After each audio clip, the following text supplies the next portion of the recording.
starting recording in 3. What's going on, you guys? It's Super Bad Hell 24 here, and welcome back to Different Doors. This is Act 7. This was not going to be as long as the other ones will be. It's not going to be nearly as long as 30 minutes, because from what I've heard, this is just going to be like set up for the finale that's going to happen the next month that we play. Is going to be the finale of this. So, Different Doors Act 7, this is not going to be as long as the other ones, because apparently this is just going to be set up for the finale. But either way, it's going to be interesting to see what happens. A fallout of what Ikki and Monika have been doing, and how Utami is going to react to Daisuke and Izumi not being there anymore. So, let's see. 7 months and 1 day before the incident. When Daisuke returned to Izumi, his demeanor was different. He can only be described as a feral dog, but a guard dog nonetheless. Even though he didn't speak, it was clear that Izumi wasn't the subject of his anger. Daisuke stood protectively in front of the other whenever there was a noise which suggested Utami's presence. His cooling uniform had acquired too many stains to remain wearable, was revoked and replaced with a new set of clothes. He wouldn't have worn them if not for them being the only option, especially since they embodied the cute vibe he hated so much. Utami used to frequently tell his children that cuteness was a weakness and they should always be cute for him. Which is kind of weird, because a dad shouldn't be saying that, but it's kind of the way that Utami is, and I hate him. The meaning of that only truly sank in when their mother left and he gained full control. Daisuke felt it the most at that moment, the reality of what their father wanted from him. Always be weak for him, subservient, obedient.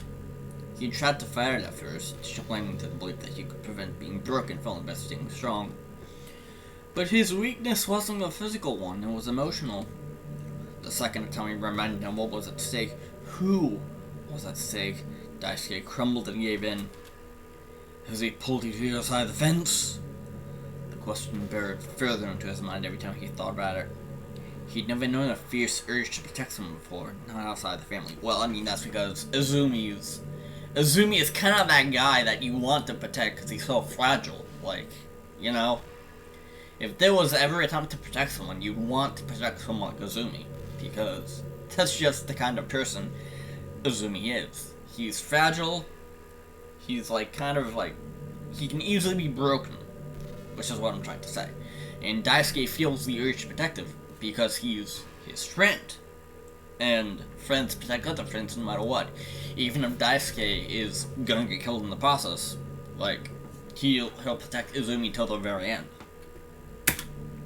Daisuke has always vowed to defend his mother and Natsuki, but Izumi was new to him. Theoretically, Izumi didn't need protecting, he could fight back without help. Really? But he never did. Daisuke saw him as a puppy, a little innocent being who needs him destroyed. He couldn't allow it, he wouldn't. But if Izumi gleaned even the idea of a dark thoughts would just escalate... Let me try that again. But if Izumi gleaned even the idea of the dark thoughts which assimilated within Daisuke's mind, he'd be racked with guilt.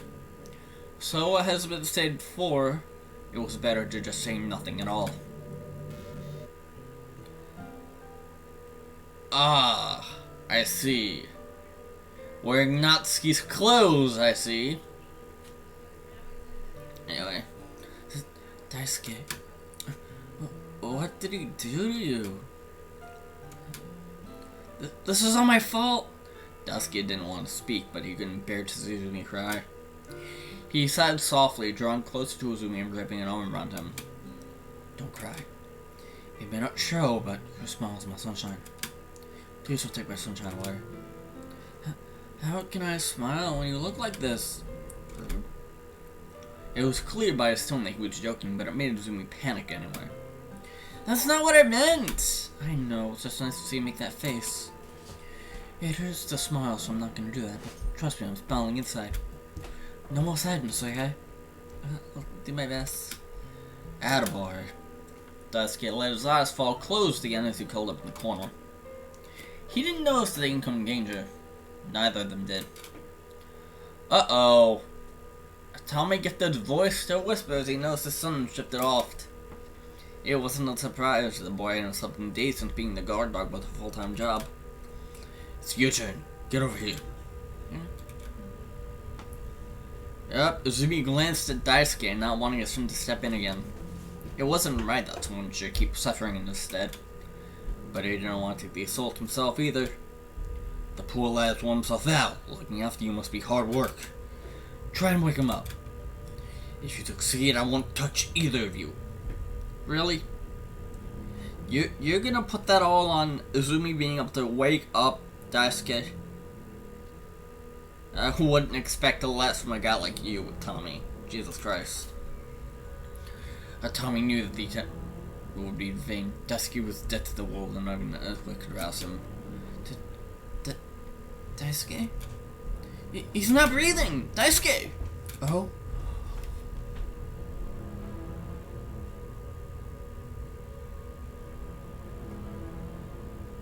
He died. He died. I kind of called that. I kind of called that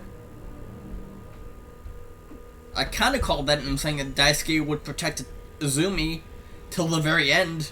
And he sure enough did. Like, holy shit. Now he's fucking dead. There's no one to protect Izumi now. So Izumi's gonna get his ass beat. Hard. With whatever the fucking belt or paddle is that Tommy has, Jesus Christ. I guess it can end my love, that's a shame.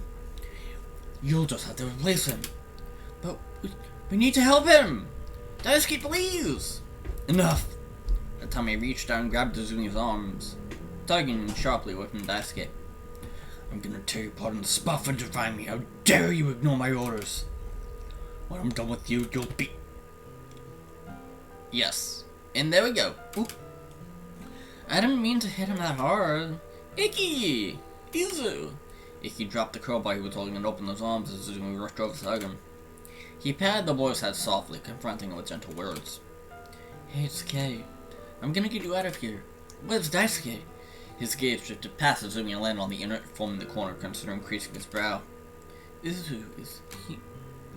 I don't know. But he's not breathing, so I need to get him to the hospital as soon as possible.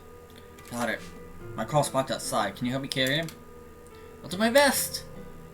So they just knock out a Tommy just like that. To bleed out on the floor. Bruh. Icky and Izumi carefully carried the unconscious Daisuke to the car, leaving a Tommy to bleed out on the floor of his own designated prison. If it was a premeditated murder, then Icky would have taken the crowbar with him, covered any evidence they'd been there. But it wasn't, so he didn't. How would they prove that, though? How would they prove that? Like, how would they prove that Tommy kidnapped them? They can't. They can't. There's no way that they could prove that. Unless there's hard evidence that proves that Tommy was there. That's not proof. The blow wasn't hard enough to kill Tommy, but it gave him a serious headache when he woke up. He could have taken the matter back to the law and accused him of assault, but he didn't. And Tommy wanted to deal with the assailants himself. 6 months before the incident. Another time jump. Here we go. Daisuke had suffered major injuries from physical trauma, several fractured ribs and internal bleeding was the most prominent cause of his decline in health. It took 2 weeks to bring him back to a stable state where he was well enough to leave the hospital and attend to school. When his mother queried his disappearance, he said that he'd picked a fight with a bully who was stronger than him. They both knew that wasn't the case, but neither party wanted to tell the truth. Things more or less returned to normal. Daisuke attended the anime club as though nothing had happened and Tommy started his routine. Natsuki too had accepted the current situation as normal and no longer fought her orders. She still didn't know the truth about her brother or what had happened a month ago. Everything stayed in a state of limbo until just under 6 months later. One day. After the incident! Ooh! So now we're time jumping to a day after Natsuki dies. Okay, interesting. If this story was purely from Natsuki's point of view, you'd only know half of it. But that was what happened behind different doors. To truly understand the foreground, you must also assess the background. If stories never told, only creator will know it. Those who bear witness are sealed in silence too. And still, those questions go unanswered. What caused Natsuki to snap that night? What caused Tatami to snap that night? Could it be the fact that he's been outsmarted and left for dead? That for a month he had everything in his grasp and was taken away? Of course he knew that Daisuke didn't love him, why would he? But Natsuki has always been his property, his delicate little flower. To hear those words from her lips was enough to drive him crazy. Maybe it was the appearance of Izumi in the scene, and that if she didn't love Tatami, then her heart must belong to him. There were obstacles in his path, risks that needed to be removed. Daisuke could tell the truth, as Izumi could steal her away. If Natsuki didn't love him, then she had already been lost, her heart was changed. What use was a disobedient toy? He wouldn't kill her, no. Just remind her of her place. Then what had gone wrong that night? The boy lay in the cellar gathering dust. The body lay in the cellar gathering dust. It was unconscious still, the blood steadily turning black as it dried. There were still signs of life. It was breathing. It would live if given proper care. But it didn't deserve that. So what happened that night before the curtain fell? The school had been prepared by then, all of Iki's hard work undone. Every smashed wall was fixed, every broken door mended. It was once more impenetrable. The perfect place to abide before it became a corpse. Let's find out as we go back one final time to relive that night in its entirety and see what unfolded after. The next episode is the finale.